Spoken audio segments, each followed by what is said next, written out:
Oi, turminhas. Então, hoje, dando continuidade ao capítulo 14 da apostila 4 de Ciências. Hoje nós vamos falar um pouquinho sobre a forma da Terra. Parece meio estranho, né, a gente questionar essa questão da forma da Terra, pelo fato de hoje nós sabemos, né, que a Terra tem um formato elíptico, na verdade, né, nem esférico não é. Mas, na antiguidade, se nós pensarmos que não existiam equipamentos tecnológicos, né, como existe hoje, capazes de observar o planeta lá do espaço, né, e que eles tinham que fazer isso a olho nu, questionar a esfericidade do nosso planeta até faz sentido. Né? Nós sabemos que nós vivemos na superfície da Terra e, deste ponto referencial, nós não percebemos a curvatura do planeta. A impressão é realmente de que nós vivemos sobre uma superfície plana, né, como um grande tabuleiro. E é exatamente isso que os povos antigos pensavam.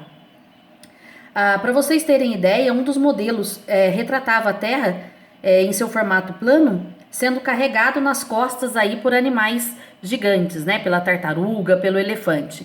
Na mitologia chinesa, hindu e de povos indígenas americanos, esse mundo aí, o planeta, ele era carregado realmente por uma tartaruga, em alguns casos com elefantes aí sobre os seus cascos. Então essa era um dos questionamentos, uma das maneiras que eles tinham, né, de pensar na época. Existiam outras teorias, né? Além da Terra plana, tinha também a teoria da Terra oca, que eles acreditavam que o nosso planeta, ele, ao invés de ser preenchido com magma, como nós sabemos que é hoje, eles acreditavam que o nosso planeta ele era um buraco oco mesmo, e que e lá no centro do nosso planeta também existia vida. Enfim, são questionamentos que hoje parecem malucos, mas que eram relevantes para a época. Até onde se sabe, o primeiro modelo a considerar que a superfície da Terra seria curva foi proposto pelos antigos fenícios, né, povos que viviam onde hoje está localizado o Líbano. Isso por volta de 1500, 300 a.C. Então, uma época em que tecnologia zero. Os fenícios, eles navegavam pelo mar Mediterrâneo, comercializando ali com diversas cidades.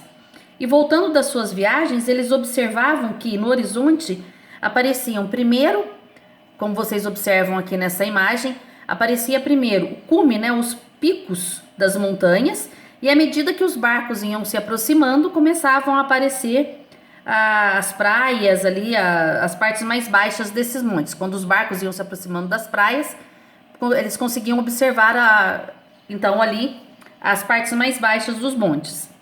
Caso a Terra tivesse realmente o formato plano, os navegantes observariam um efeito diferente ao se aproximar da costa, né? Como mostra nesse desenho aqui. Eles veriam todo o monte, né? E no caso aqui tá vendo um barquinho aqui, e da base ao pico e apenas variando de tamanho aí, né? Do maior para o menor.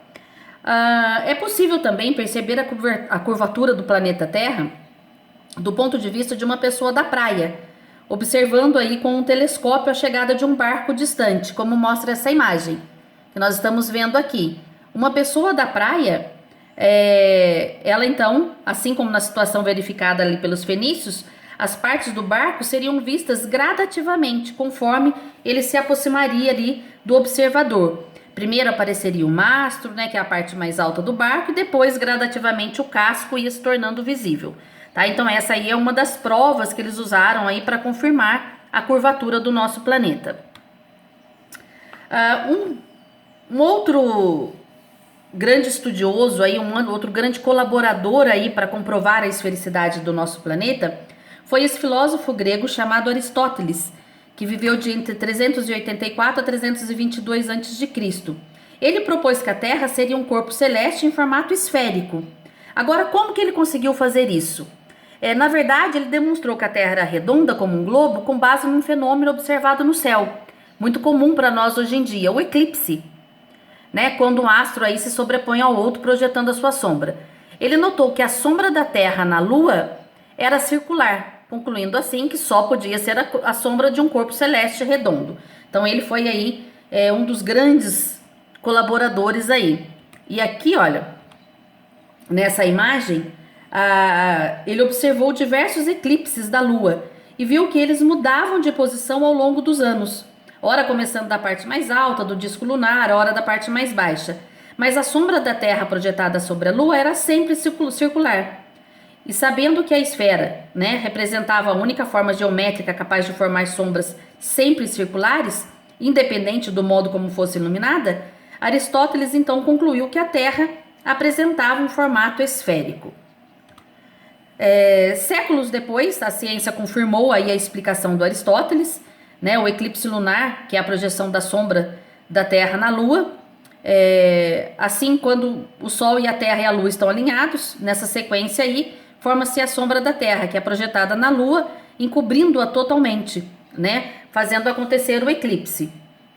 Se a Terra fosse esférica, como argumentou o Aristóteles, por que não é possível ver a curvatura então da superfície terrestre quando só se observa a linha do horizonte? Nós sabemos que isso se deve ao fato de que quando observados da sua própria superfície, corpos celestes de tamanhos muito grandes, como a Terra, parecem ter superfícies menores. Enfim, são explicações ali que foram dadas na época. Né? Aqui, olha, por exemplo, ao observar a sombra projetada por um objeto em um dia ensolarado, pode-se perceber que quando o Sol passa pelo seu ponto mais alto, né, quando ele está a pino, que a gente fala, a sombra do objeto tem o menor comprimento possível. Na fotografia, dá para a gente perceber um momento como esse, onde a árvore iluminada pelo Sol projeta uma sombra de menor comprimento possível que se encontra bem abaixo dela. Então, é possível que essa situação seja diferente da posição de local do planeta? Será que as pessoas veem isso de forma diferente? E aí nós vamos perceber que sim, observando algo semelhante ao constatado, né, que se vocês tivessem feito essa experiência que está na apostila, nós vamos ver que um matemático grego chamado Eratóstenes, ele chegou à conclusão de que dependendo da posição espacial de uma cidade, a sombra de um objeto pode ser maior quando o Sol está a pino. Na verdade, o Eratóstenes ele percebeu que em um certo dia do ano, ao meio-dia, a luz solar era refletida perpendicularmente nas águas de um poço bem fundo, localizado em Siena, né, uma antiga cidade do Egito, hoje chamada Assuã. Isso indicava que o Sol ele estava a pino em Siena, ou seja, naquele momento em que o Sol se localizava no ponto mais alto. Nesse mesmo dia do ano, também ao meio-dia, na cidade de Alexandria, a sombra de uma coluna indicava que ali o Sol não estava a pino. Então, se os raios solares estivessem atingindo perpendicularmente a coluna, a sombra projetada seria diferente. Então, dessa forma, eles conseguiram comprovar que realmente o Sol ele incide de forma diferente no nosso planeta. Então, quando Eratóstenes fez as suas observações, ele conhecia o modelo já proposto por Aristóteles, né, sobre a forma esférica da Terra.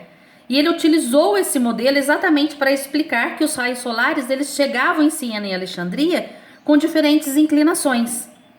Então, aproveitando tudo o que ele observou em seu experimento, ele mediu a inclinação dos raios solares em Alexandria e conhecendo a distância entre as duas cidades, usando geometria também, ele era um conhecedor da geometria, ele conseguiu aí calcular o tamanho do nosso planeta.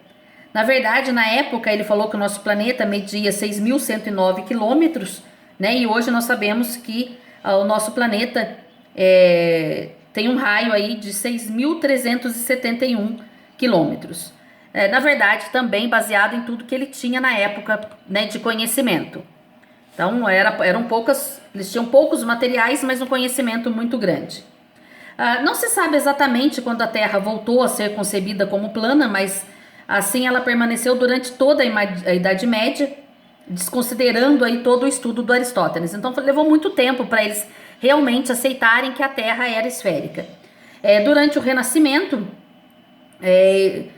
a Europa negou algumas concepções da Idade Média, né? E nessa época também surgiu uma ciência moderna, com seus métodos de observação de estudo. Existiu um grande português aí chamado Fernão de Magalhães, esse que aparece na imagem, e ele também fez uma expedição completada aí em 1522 e foi mais uma forte evidência que colaborou para a aceitação da esfericidade da Terra. Então ele saiu da Espanha, ao sair da Espanha as caravelas navegaram sempre a oeste e assim uma delas retornou ao ponto de partida, feito que só pode ser explicado caso considerasse, né, que a Terra tem um formato esférico. Atualmente, gente, é lógico que com os avanços, né, na exploração do espaço e os mapeamentos geográficos, sabe-se que o formato da Terra ele não é uma esfera perfeita, mas assim em forma elíptica. Tá? Então hoje fica muito fácil comprovar tudo isso, tá bom? Então esse é um pouquinho do nosso planeta, um planeta que ainda tem muito para ser pesquisado e ainda tem muita coisa para ser descoberta sobre ele aí. Aí nessa imagem vocês veem uma fotografia tirada aí da superfície lunar,